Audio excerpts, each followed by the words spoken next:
Donc là, on a parlé de ces 4 profils en entreprise, mais ils ne sont pas qu'en entreprise. Ils peuvent aussi être dans la vie.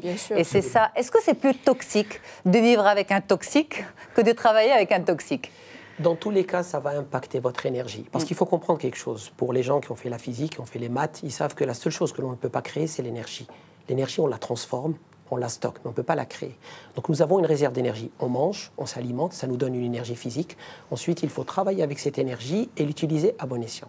Le problème, c'est qu'on croit que cette énergie est toujours là et on la gaspille. On la gaspille très tôt dans notre vie. On a beaucoup d'énergie que l'on jette un peu par la fenêtre. Et après, les années plus tard, on dit « j'aimerais bien avoir un peu plus d'énergie ». Donc il faut, dès le début, prendre les bonnes habitudes. Je peux donner quelques exemples. Bien sûr. Parmi les éléments que je conseille aux gens pour justement mieux gérer leur énergie, apprendre à dire non. On veut dire oui à tout le monde, on veut faire tellement plaisir aux autres. On est dans une société qui cherche juste à faire plaisir. Et ça, c'est une question qui est reliée au fait qu'on n'a pas confiance en nous, parce qu'on est convaincu qu'en étant gentil, entre guillemets, avec les autres peuvent être gentils avec nous. Donc, qu'est-ce qu'on fait? On passe notre temps à promettre et on veut tout faire. Donc, en voulant tout faire, on finit par ne rien faire. La deuxième des choses qui pompe beaucoup d'énergie, c'est qu'on veut faire plusieurs choses à la fois. Nous ne sommes pas comme le logiciel Windows, nous ne sommes pas des gens multitâches, il faut le reconnaître. Je ne peux pas être en train de parler au téléphone, lire une lettre, regarder quelqu'un, ouvrir la porte, penser à quelque chose, lire un email, on ne peut pas. Et ça, ce sont des choses qui pompent l'énergie. Il faut apprendre et il faut enseigner aux gens à faire une seule chose à la fois. Par exemple, ce que je conseille, je travaille beaucoup avec les couples qui ont des problèmes, je leur dis, quand vous êtes en couple, posez le téléphone. Je ne peux pas parler avec ma femme en train de regarder le téléphone. Je ne peux pas faire ça. Vous avez raison. C'est vrai qu'on va dire ça, c'est le b.a.-ba. Oui. Mais en même temps, il y a une personnalité derrière. Pour peu que vous soyez marié à l'un de ces 4 profils toxiques, pour que ce profil toxique ne peut pas facilement répondre à vos conseils à vous.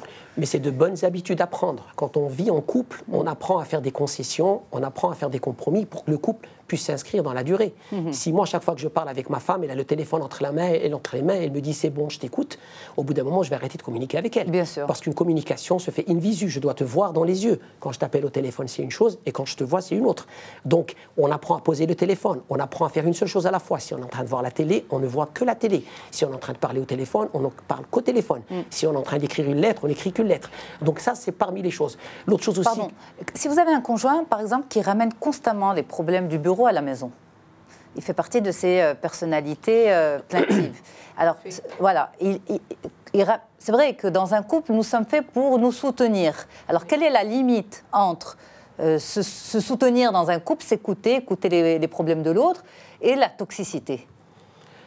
Le conseil que je donne, il y a une différence entre partager certaines choses qui sont arrivées la journée et commencer à déverser sur l'autre au point où l'autre est tellement englouti qu'il ne veut même plus poser de questions. Si je rentre le soir et qu'on est ensemble, vous me dites comment était ma journée, je vais vous parler de la journée, je me détache émotionnellement de ce qui s'est passé, voilà ce qui s'est passé, voilà ce qui s'est passé, mais c'est dans le cadre d'un échange. Mais si je commence à trop me défouler sur vous, à trop me déverser sur vous, au bout d'un moment, vous allez prendre ça sur vous et ça ne va pas aller très loin. C'est ça. Et là, on parle de vampires et de bouffeurs d'énergie.